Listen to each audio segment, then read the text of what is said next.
发力。去你娘的！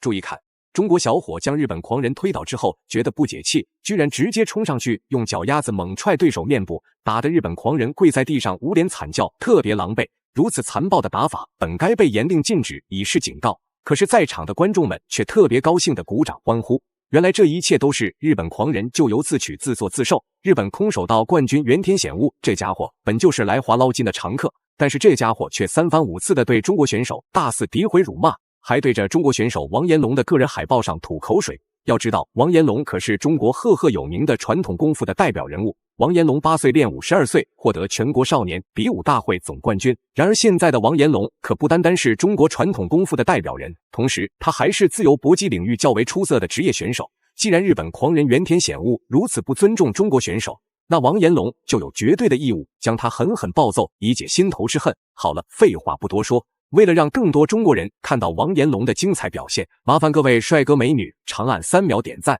小编祝各位早日赚到100万。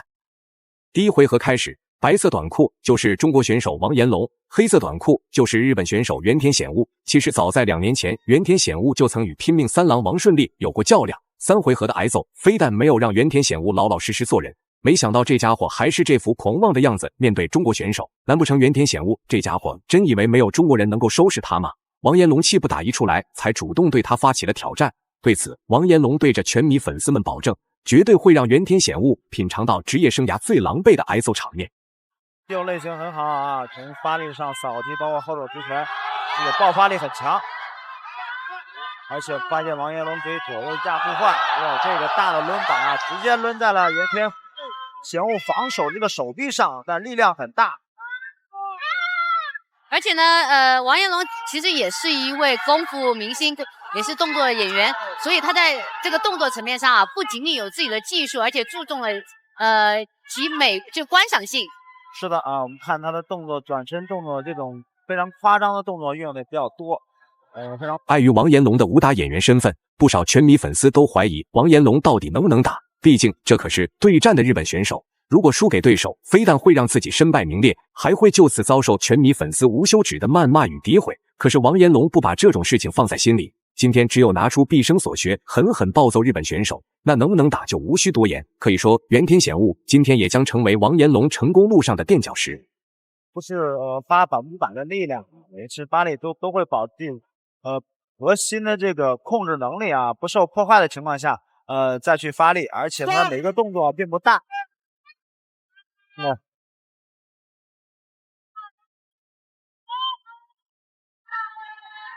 刚刚遭受脚丫子踹脸的原田显悟内心充满了委屈与愤怒，自己可是日本名副其实的空手道冠军，可是今天的中国选手却对自己下如此狠手，自然遭受万人敬仰的原田显悟不服气，主动逼近王彦龙内围拼拳换脚。当然王彦龙可管不了那么多，今天上台的目标很简单，那就是要让原田显悟走着进来趴着出去，这也变相的让原田显悟的吐口水行为付出惨痛代价。这个腿上 Stop! Fight! 王彦龙一定要注意保持自己体能以及节奏的分配啊。比赛来到第2回合，王彦龙不愧是传统功夫的代表人，各种360度回旋踢都施展得游刃有余。单单是简单的出腿招式，就将原田显悟吓得慌忙逃窜。其实对待这种欺软怕硬的日本选手，就该如此凶猛，咄咄逼人。否则一旦退缩让步，只会让对手得寸进尺地做出不尊重行为。台下的观众们也在期盼着今天能够出现大家想看到的 KO 名场面。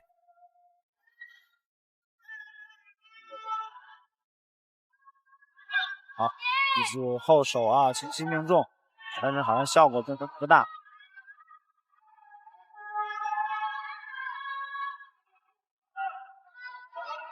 原田显悟这个前手啊，今天用的很好，一直在放在这个王彦龙这个眼角的部位，试图做一个干扰啊。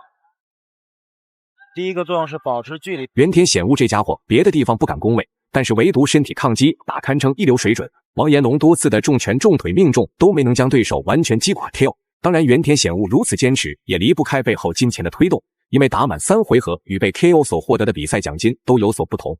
哪怕打不过原田显悟，也会想办法拖延比赛时间。王彦龙也在拼尽全力的想办法将对手击倒5秒。从这个动作的花样性以及这个和精彩性来说，我觉得还是可以打一个高分的。是的。原田显悟也非常沉着冷静啊，不管你的动作有多花哨啊，比赛继续进行。来，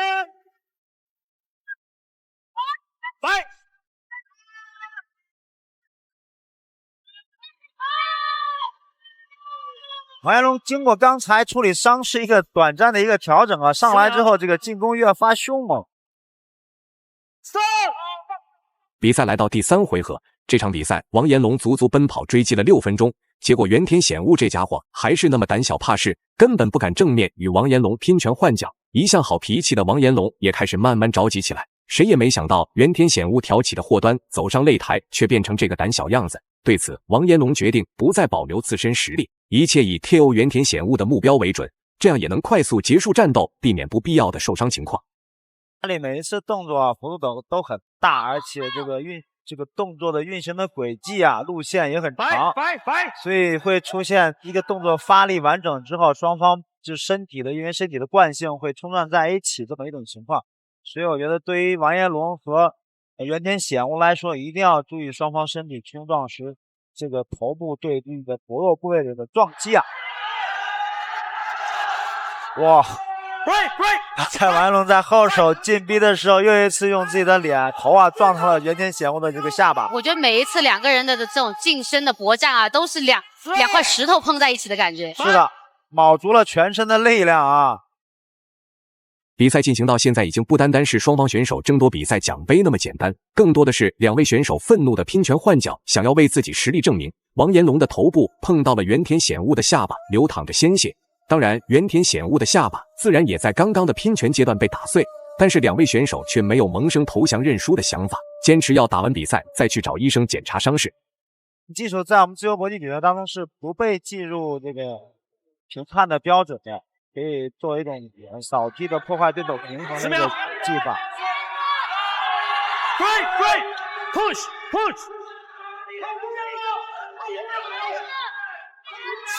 双方纠缠到了最后公布比赛结果，王彦龙实至名归，赢下了比赛最终胜利。大家认为王彦龙本场比赛表现如何呢？欢迎在评论区留言讨论，我们下期再见。